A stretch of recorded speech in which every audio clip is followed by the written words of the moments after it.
j'ai mis la couleur rouge. Parce que le rouge, méchant, tout ça. Voilà. Salut YouTube, aujourd'hui on va aborder un de mes sujets préférés. L'argent des lecteurs? Non, pas aujourd'hui. Souvenez-vous, j'avais sorti il y a quelque temps une vidéo intitulée « Créer un univers, les bases pour écrivains ». Vous avez eu l'air de plutôt bien apprécier ce concept, pas du tout essoré depuis des années, et j'ai donc décidé de continuer cette série en abordant cette fois... le méchant. Ouais non, ça marche pas. Ça marche pas, tu peux pas faire un effet dramatique avec le mot méchant, c'est pas possible. Le mal. Ouais, c'est mieux. Bref, aujourd'hui on va donc parler de l'antagoniste. Putain mais pourquoi j'ai pas utilisé ce mot-là? Il est carrément mieux en fait. Alors pourquoi je sors cette vidéo avant la vidéo sur la création du héros? Parce que j'estime que l'antagoniste est le personnage le plus important de votre œuvre. Oui, beaucoup plus important que votre héros. Parce que sans lui, bah, y a pas d'histoire.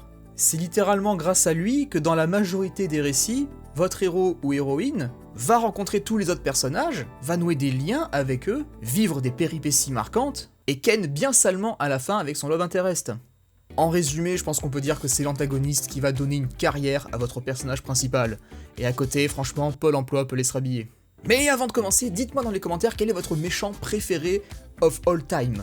Toute œuvre confondue. Histoire de voir quel genre d'archétype ressort le plus. Je pense que ça pourrait être intéressant. Et on va commencer par ce qu'il ne faut pas faire pour créer un bon bad guy qui sort du lot. La première erreur à commettre, ce serait de traiter votre antagoniste comme un méchant de cartoon. Vous savez très bien de quoi je parle, hein, c'est cette espèce de caricature du mal qui vit sur une île en forme de crâne et qui a un rire démoniaque à chaque fois qu'il parle.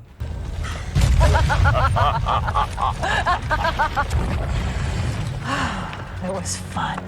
Non. On en connaît tous un comme ça. Bon, ce que je vais dire là c'est du bon sens, mais on va aussi éviter tout ce qui est symbole tête de mort pour le représenter.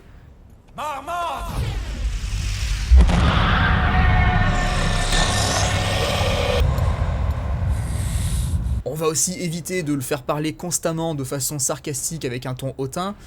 Pourquoi tu veux qu'on ait un mobile? Norman Bates en avait pas, lui. Non. Est-ce qu'on n'a jamais su ce qui a poussé Hannibal Lecter à se livrer au cannibalisme?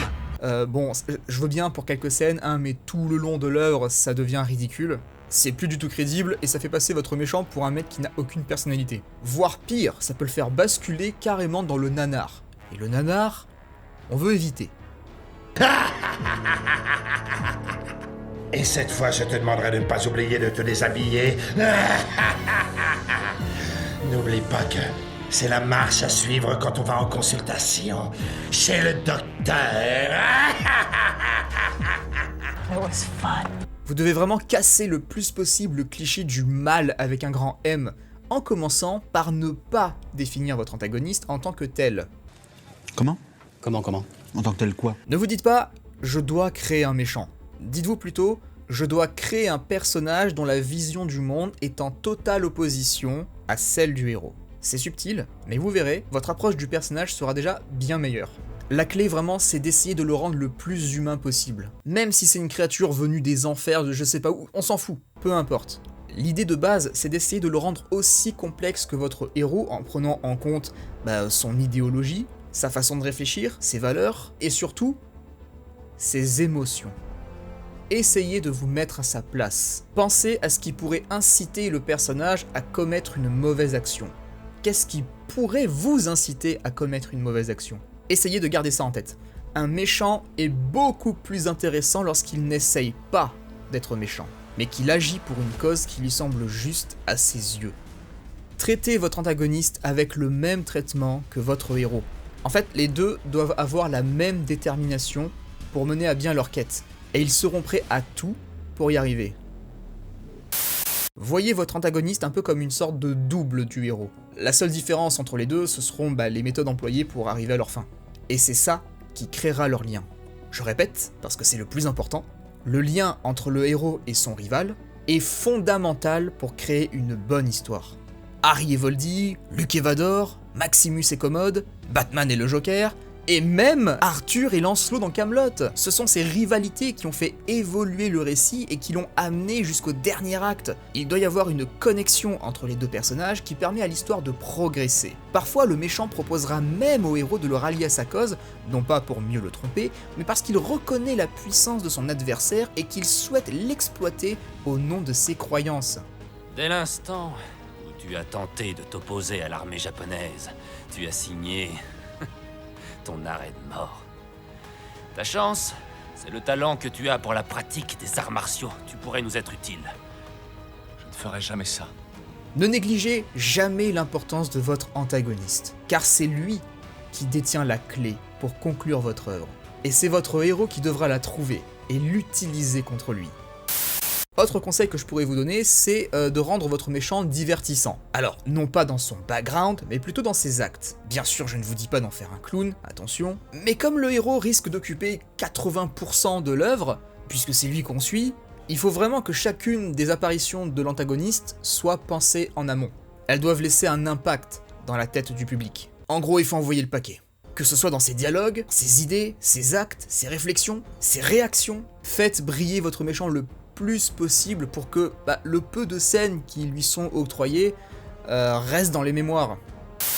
Une autre erreur qui est assez récurrente, c'est de ne pas donner de motivation à l'ennemi. Faire le mal pour faire le mal, bon, si vous voulez, hein, mais disons que en termes de profondeur, on a vu mieux ailleurs. Alors, il existe des contre-exemples, c'est vrai qu'on ne connaît pas les vraies motivations du Joker, et quelque part, c'est ça qui le rend encore plus terrifiant.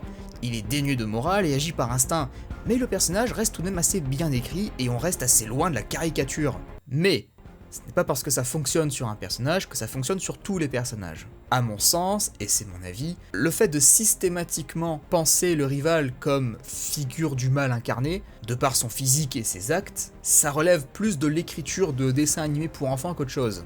Certes, le méchant est là pour empêcher le héros d'accomplir sa quête en attaquant ses faiblesses majeures, mais il est aussi là pour assouvir un désir, et très souvent ce désir, il est lié au héros. Alors j'ai essayé de mettre en application tout ça pour ma saga de fantasy, en prenant des clichés, en les tordant et en les adaptant à mon histoire. Et j'ai décidé de justement jouer avec cette écriture de dessin animé pour enfants. Dans son univers, Mardas est considéré comme une espèce de seigneur des ténèbres qui a commis les pires atrocités du monde. Il est souvent représenté de manière exagérée dans les bouquins, pas les miens, pas les miens, ceux de l'univers, des personnages, le lore. On le représente avec des cornes, des ailes, on le fait passer pour un monstre légendaire, alors que dans la réalité, on se rend compte que pas du tout. Certes, le personnage a bien commis des atrocités, mais il est bien loin du démon maléfique qui le caricature. Encore plus quand on connaît les motivations qui l'ont poussé à agir comme ça, ce qui surprend les personnages qui ont étudié son histoire et qui se retrouvent à le côtoyer pour de vrai. Le personnage de Mardas n'est pas foncièrement mauvais, comme en témoignent les nombreuses scènes du livre. Les miens, cette fois, de bouquins. Comprenez que le bien et le mal sont des concepts binaires que vous devez nuancer si vous voulez rendre votre récit un tantinet intéressant. Vous ne devez jamais traiter le héros et le rival comme des opposés extrêmes, même si leur vision du monde l'est. Au contraire, vous devez les rapprocher et créer des similitudes. Ainsi, le fait de ne pas forcément se retrouver avec un héros tout blanc et un méchant forcément tout noir, ça crée des possibilités scénaristiques complètement folles auxquelles vous n'auriez peut-être jamais pensé. Votre antagoniste a le droit de faire une bonne action, même si en général ces bonnes actions servent son propre intérêt, mais c'est pas grave, ça reste de bonnes actions qui dévoilent une autre facette du personnage, qui le rendent plus attachant et plus humain. N'oubliez pas que dans un conflit, le héros et le rival pensent tous deux avoir raison, et que leurs actions sont justifiées par une morale et des valeurs en lesquelles ils croient profondément. Sauf qu'en réalité, la plupart du temps, tous les deux ont tort, et ça, ils l'apprendront à leurs dépens lors du dernier acte. Et justement, puisqu'on en parle, pourquoi tout ça c'est important ? Tout simplement pour créer l'intensité dramatique lors de l'acte final. Imaginez 2 secondes. Imaginez, on oublie tout ce que j'ai dit depuis le début, on va revenir à un truc plus basique, on va revenir sur le cliché de base du méchant. Votre héros triomphe d'un vilain pas beau sans personnalité qui voulait juste conquérir le monde. Bon, mettons. Qu'est-ce que le héros aura appris durant sa quête ? À part que être méchant, c'est moyennement sympa, que ça fait de la peine dans le cœur des gens, rien. Il n'aura pas grandi, pas évolué, il aura juste buté le méchant à la fin et hop, c'est plié, merci, histoire suivante. Maintenant, imaginez 2 secondes. Imaginez que votre personnage principal affronte dans le dernier acte un véritable adversaire qui aura su exploiter les faiblesses du héros tout au long de l'aventure, qui n'aura cessé de le tirer vers le haut en le forçant à apprendre de ses erreurs, à s'accomplir, à prouver sa valeur. Imaginez ce héros affronter un personnage dont la force est sûrement supérieure à la sienne, mais qui aura su dévoiler ses propres faiblesses, qui aura su se montrer humain par moments envers lui, le héros, et envers ceux qui l'a persécuté, tout simplement parce qu'il croit profondément en un idéal qu'il pense juste, mais dont les arguments, bien que convaincants, restent assez erronés et biaisés par une réalité dans laquelle il s'est perdu. Dès lors, votre héros n'affronte plus un simple méchant de fiction, il affronte l'équivalent de son égal. Le combat final ne se terminera pas sur une victoire, mais sur une leçon. Encore une fois, et pour conclure, c'est votre méchant qui rendra toute votre histoire crédible, pas le héros, encore moins ses amis. C'est le méchant qui va pousser ses personnages à démarrer l'aventure. Ça va être lui le moteur.